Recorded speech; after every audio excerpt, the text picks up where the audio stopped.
أشهد أن لا إله إلا الله وأشهد أن محمد الرسول رسول الله बेशक हिदायत अल्लाह रब्बुल इज्जत पलास की दे। अल्लाह रब्बुल इज्जत कुरान मजीद की फरमाए इन्नका ला तहदी मन अहबब्ता वलाकिन अल्लाह यहदी मन यशाउ इला सिरातिन मुस्तकीम। ए जमा महबूबा त चाहता हिदायत नशी वर कोले वलाकिन अल्लाह यहदी मन यशाउ इला सिरातिन मुस्तकीम, मगर अल्लाह रब्बुल इज्जत चाहता वाड़ी हिदायत वर की सिरातिन मुस्तकीम तरफ था। और दा हिदायत अल्लाह रब्बुल इज्जत ओ ढेर गट नियामत ते तासु दा वीडियो कता چې د یو سل 15 کالو یو بابا چې سیکو د الله حضرت پنا فرمانے کی ټول عمر تیر کړل، لیکن الله حضرت خو بے نیاز ده کہ جو انسان پورا زندگی د الله په کفر کې تیر کی پنا فرمانے کی تیر کی الله واړي نو معافي کی تاسو کته چې یو سل 15 کاله عمر کې د مرګ نمخ کی الله حضرت دې بابا ته کلمه نصیب کړه او دا کلمه ته نوسی ویرا چې هغه نوسی مخکې مسلمان شو څومره غټ د سعادت مرګ دی ګوره یاد وساتئ منګه کچري ګناه کو یا د الله حضرت نافرمانی کی یا د الله حضرت عبادت کو فرما برداری کو نو الله حضرت بنیاز ذات دی الله رب العزت تمنګه زمنګ په عمل باندې نن نقصان رسی نه فائدہ رسی فائدہ او نقصان منګ خپل ځان ترسو اوس دا بابا دی د ټول عمر د الله حضرت نافرمانی وکړي، لیکن الله رب العزت ته داغي سو نقصان رسیدل نه رسیدل زګو ته الله رب العزت هدایت نصیب کو په اخري عمر کې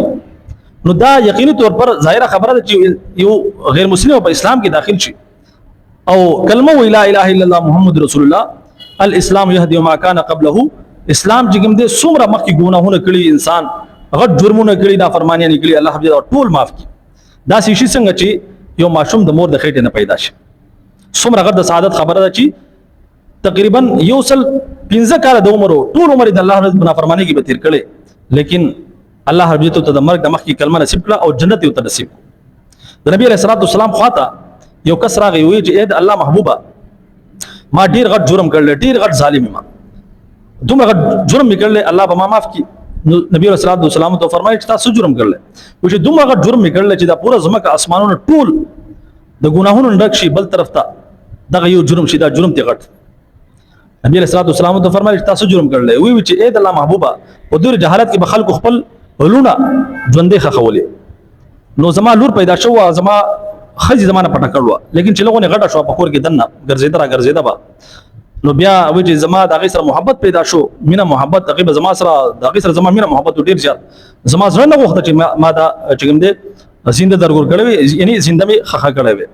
بهرحال یو ورځ زما په زړه کې د جهالت هغه ډکراله او ما وی چې زما د لور بغټیږي سبب د بل چاته ودیږي نو زما غیرت گواره نه کړه جهالت وی ما مور ته ولوي چې دا لور دی سنبال کا دا ما ماګانو کړ بیا ما مور راولګي د وای علم بولا نوې کپڑے ته واچولې سترګې ول تور کړې وختې ول غوړ کړو او پلاره می روانه کړه بیا ولمي د لور راته چې بابا چاته می بیا دا خو ځنګل دی نو ما زغل شم او بیا می ځنګل ته بوت دال د کې می کند وکنستا اوس چې کله می کند کنستا نو د لور می راته چې بابا تستړې شوې زما سره به هم هغه کند کنستا او چې کله په ګیره کې خاوري ولګي نو ګیره به له صفا کول چې بابا ګیره د ښه شو. بهرحال دی چې ما د خپل لور ژوندې خخه کړه او د لپاسه مې چې کله ګټک دوري په سینه باندې نو ما دی چې بابا ما ولی ما څه جرم کړل ما سنا فرمانی کړل استا ما کم ګناه کړل چې تما وجنې او په اخر کې راته وی چې اے بابا صرف یو مقرره کا چې خپل مور سره صرف اخري ملاقات وکم بیا مې وجنا، لیکن وی چې هغه اخري ملاقات هغه اخري خواهش مې ولم پورا نکو. نبی علیہ الصلوۃ والسلام په جړا شو تمره زیات و جوړلو سترګونه مبارکونه وخت یو بيدي وای فرمایله چې تا ډیر غټ جرم کړل لیکن بهرحال تکلمه لا اله الا الله محمد رسول الله الله بدی معاف کی. نو اسلام چې اسلام کې یو کس داخل شي نو مخکې ډیر غټ جرم وکړي لیکن الله حافظ دغه معاف کی. نو د خبري مقصد دغه دی چې د دې واقعینا دا چې کوم کس ته د دین موږ تاسو ته یو غټ پیغام ملاويږي چې د اسلام چې کوم د انسان چې کوم خاتمه دغه څنګه کیږي کچې د انسان خاتمه خو شي په ایمان سره وشي نو یقیني طور پر د کامیاب شو او کچې د انسان خاتمه بالخير ونشي بلکې په داسې حالت کې وشي چې د ایمان نه خلاص شوی نو یقیني توګه دا انسان د پوره ژوندۍ لپاره همیشه لپاره د ناکام شو برباد شو ځکه نبی علیه الصلاه والسلام څه فرمایي چې انما الاعمال بالخواتيم د اعمال دار مدار په خاتمه باندې دي یعنی څنګه چې د انسان خاتمه کیږي نو دغه شانتي به دغه سره سلوک کیږي نو کچري د انسان خاتمه خو شي ظاهره خبره د پاکي حالت کې به د انسان خاتمه کیږي چې کله دا انسان د الله حضرت په لار کې روان وي کوشش کې لګي جدوجہد کې وان جاهدا فينا لنهدينهم سبلنا الله حضرت فرمایي چې کوم انسان کوم مسلمان کوم انسان زما په لار کې جدوجہد کې مهنت کې لګي کوشش کې داغه لپاره زبې الله لري اسانه کوم نو بهرحال نبی علیہ الصلوۃ والسلام ځکه فرمایي چې انسان یو کس بداسي وي یو مسلمان بداسي وي چې نیک اعمال وکړي دومره نیک اعمال به وکړي چې دې او د جنت په میس کې به صرف یو لش فرق وي دومره به د جنت ته نږدې شي لیکن بهرحال دې بیا بدی طرف ته روان شي د شیطان په لار روان شي د خواهشاتو په لار روان شي د الله رب العزت په نافرمانی کې مبتلا شي او بیا چې کله دې مری په دې حالت کې به مړ شي چې په دبانې به جهنم واجب شي یو انسان چې یو ټیم کې دومره نیک اعمال کړی چې جنت ته باندې شي لیکن چې کله خاتمه کیږي نو داسې حالت کې به کیږي چې دې به جهنمی وي دغه شان یو کس به داسې وي چې په دنیا کې باندې بد اعمال کوي د دې حد پوري چې د او د جهنم په میس کې به صرف یو لږ فرق وي لیکن بیا به نیک اعمال طرف ته شي نیک اعمال به کوي په دغه لارې رواني په صراط مستقیم روان وي د الله حضرت په تابعداري کې فرمانبرداري کې رواني او